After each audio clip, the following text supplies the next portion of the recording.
Halknech se na fáze dalšího videa ze Stolní z Brawl Stars a dneska si zahrajeme s novým brawlerem El Primem, který jsem tak řekl, víte, už mám tady El Prima a jdeme si s ním rovnou zahrát solíčka, přátelé.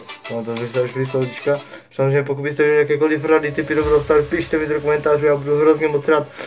Jo, samozřejmě možná se nějaký milý komentář, já to ocením, a pokud byste se mi chtěli přidat do friendu, tak tady máte link, můžete si mě přidat každopádně. Tak a už jsme tu na solu, přátelé.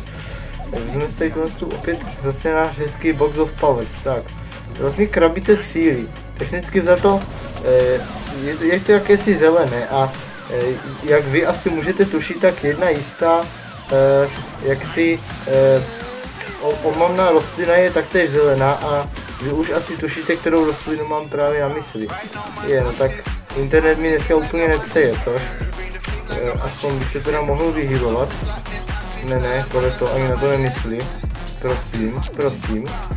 Protože závidím občas lidem, kteří byli ve větších městech, kde prostě jeden signál Wi-Fi je dobrý, protože u nás je to jak někde na vesnici nebo na polu.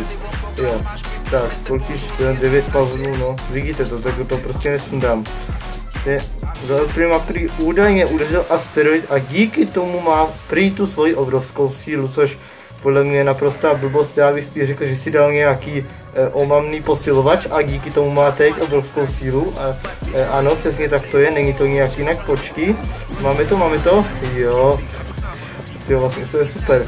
Mimochodem, pokud se chcete rychle dohylovat na showdownu, zaberte Power Crew, že vám to přidá vlastně plus 400 životů, vás to instantně dohyluje. A což se dá fakt skvěle využít. Hej, to se zase děje s tou Wi-Fi. Jo, ten mobil to očivně nedává, aha. No. Jo, počkej, ale já nevím, jak to teďka vychází, protože po nás tady jde nějaký svalnatý borec s brokovnicou. Počkej. Tak, nádhera. První 2 minuty a už je to handaný. Tak, jsem měl monitor. Máme tady nádherný spray. Počkej. Tak, Padlam Stars a Epic 200 coinů, no přátelé, krása. Tak a máme náš první spray, rovnou si ho tedy začestneme, to půjde určitě na náhledák, jakože máme první spray. Počkej, tady si teda můžeme dát toto rovnou, jsem teď nedávno získal tady speciální piny. Jo, počkej, ježišmarja, ty spraye teďka nemůžu, aha. No, nevadí, pokračujeme dále. Tuším, že v příštím videu už bychom si mohli odemknout speciálního epického brawlera Bow, kterou jako na tomhle už ještě nemáme žádné epiky. Vlastně Frank je epic, ne? Jo, vlastně máme Franka, ale Bow pořád nemáme. Jako Bow je sakra dobrý. Tak, dobře, zalezeme tady do toho keře, sice nás to bude šimrat za krkem, ale to je vedlejší. To je jenom vedlejší účinek, stejně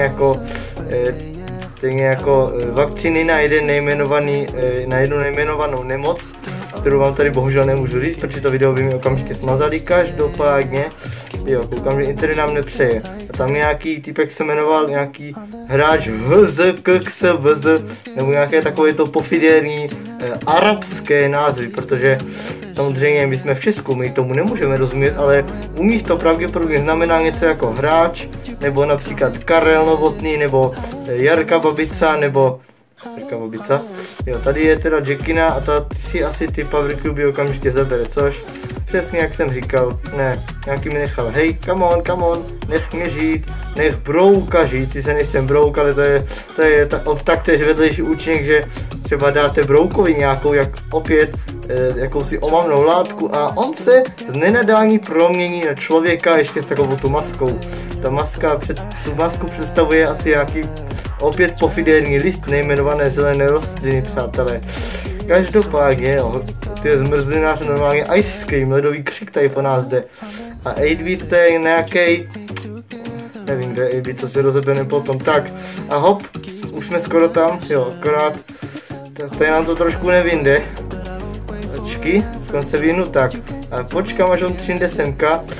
Tady takhle mu dám hit, jo. A teď přes ten booster já nemá nabíječky, sakryš. Jo, dobře, no, teď mi to mohlo být, vyjde to, ultinu, hopla, skoro. Hoho, nádhera. Tak, pokračujeme dále. Máme to, rank 3, nevím, proč mám 7 trofej, já už jsem s ním asi někdy hrál, nevím. Každopádně, pokračujeme, jo. Vlastně ten design kamerky se změnil společně s vzhledem toho pozadí. Zajímavé. Kdo ví, jak dlouho tady ta kamerka bude, ale jako já, když to přibylo do hry, jak jsem se to taky začal zajímat, ale ve chvíli, kdy jsem po 20 minutách zjistil, že se tam nedá ani zadarmo získat, takže je to užitečný asi jako tehdy ten update, když jsi tam mohl se pomocí 8-bita dostat nějak si.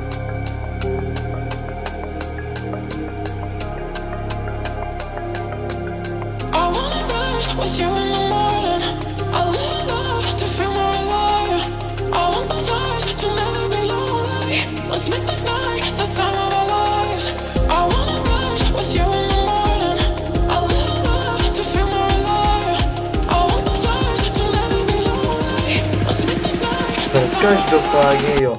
A tady už běží to je on stejný jak já, to je můj soudruh. Čest práce, soudruzi samozřejmě, vy, kteří máte rádi komunismus, já proti tomu nic nemám, jo. Samozřejmě, já teda úplně ho rád nemusím, ale říká to spousta lidí v mém okolí nad 35 let, že za komunistů byl líp, a když to říkají lidi nad 35 let, tak to přece musí být pravda, že ano. Každopádně, a ten El Primo, když tak koukám, on je vlastně, jo, on má splash attack, že může útočit přes víc protivníků naraz. Počkej, ale ultinu stále nemáme. Hopla, normálně skokan, normálně klokan australský. Klokan australský, počkej, ježišmarja. Protože na ten board zebral 1500, on asi nějaký procent z těch životů, protože dřív to bylo jenom 1000. Tak, každopádně, jo. Tady si vezmeme opět naše krabice. Nádhera, a už máme 8 bodíků, si to vystřihnu potom, což. Tak, opět po nás tady hází svoje podivné lektovary nějak tento jakýsi číšník, i když dost možná ho platí Jolanda ze svých peněz, jelikož jak jistě víte, Jolanda samozřejmě okrádala dříve nevinné lidi, kteří si mysleli, že jim dokáže vyřešit budoucnost, například když se přestěhují, jestli je manžel nepodvádí, nebo v kolika budou mít další pohlavní tento nonc, že ano. Samozřejmě já to tady nebudu říkat, protože YouTube, ale víte, co mám na mysli.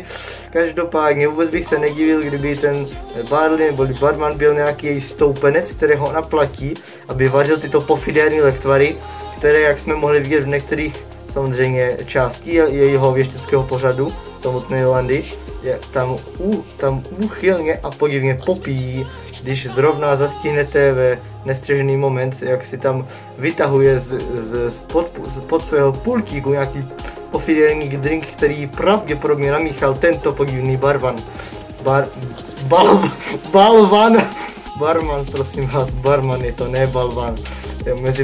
Mezi šuterem a číšníkem je krapit rozdíl, a číšník opět je něco trošku jiného než barman. Ach jo, a už jsme tu jen dva a je tu proti nám Buster. Dobře, a Buster, to je opět nějaký, asi z nějakého kočovného filmového klubu, nebo kočovného filmového spolku, jelikož očividně, když tady běhá sám s kamerou, tak se nás snaží vždycky nakamerunovat. No, on nás vždycky nakamenuje a dá se na ten Facebook, je to úplně jasný. Já všecko znám tady to. Jo, už nám chybí jenom jedna výhra, tak, na to bude mít 12 minut, nevadí, pohoda. Možná dám takhle, což, jo, tak. No dobrý, pokračujem, nádhera. Jsem leskne monitor v těch brýlích. Tak, opět na náhledovce v Brawl Staru se nám bouří božstvo, tak. Jen to má nějakou hvězdičku na tom pinu, už jsem minul, že její brýle docela. Tak, toto si berem, jo. Tak, ještě si tady zeberem nějaký krabice, vlastně ty pařezy. Zajímalo by mě, kolik stromů tady předtím bylo. Tady normálně někdo musel vykácet celý les, protože to není možný. A zajímavé je, že téměř v každém pařezu bydlí nějaký malý netopírek. Ne. Skoro. Hej, málem jsme to nedali. Pojď. Životy naberem, tak budeme se pochlubit pinem speciálním. Možná vám na něj hodím link do popisu, jestli budete chtět. Jestli na tomhle videu budou 4 lajky, tak vám to hodím do popisu. Tak, jo, už tady proti nám jde rukostřelec. Počkej, dáme mu takhle hity. No a že většinou, když dáte auto aim na nízkých trofejích, tak to funguje, protože že to jsou boti, ale na vysokých trofejích tam se na to můžete rovnou vysmrkat, ano, protože prostě kamo na Edgara, když dáš s nitou ultinu, tak je to úplně na nic jako auto-aimem. To prostě bug musíš umět předvídat, anebo prostě počkáš, až budete dva a pak se ho necháš sejmout, protože nemáš šanci. Tak a teď bychom to mohli Hoho, jak jsme to zandali, nádhera, nádhera. Tak, no super, tak a máme další sprej. Je teda škoda, že spreje jsou, počkej, tady je kalendář. Tak to jo. 100 coinů, dobře, 100 korun, stovku jako zadarmo dneska moc nezískáš. A spreje jsou až na 450, aha, jo. A tady si můžu odemknout kluby, takže já už můžu do klubu se připojit. No takže vážení přátelé, abych to tady ukončil, doufám, že jsem velikou nezapomeňte dát like, prokomentujeme, abyste se obdobně bylo, nezapomeňte samozřejmě hlásit odběr, koukněme další videa a zatím hafna všetci, jafna fáci, jafna fačky.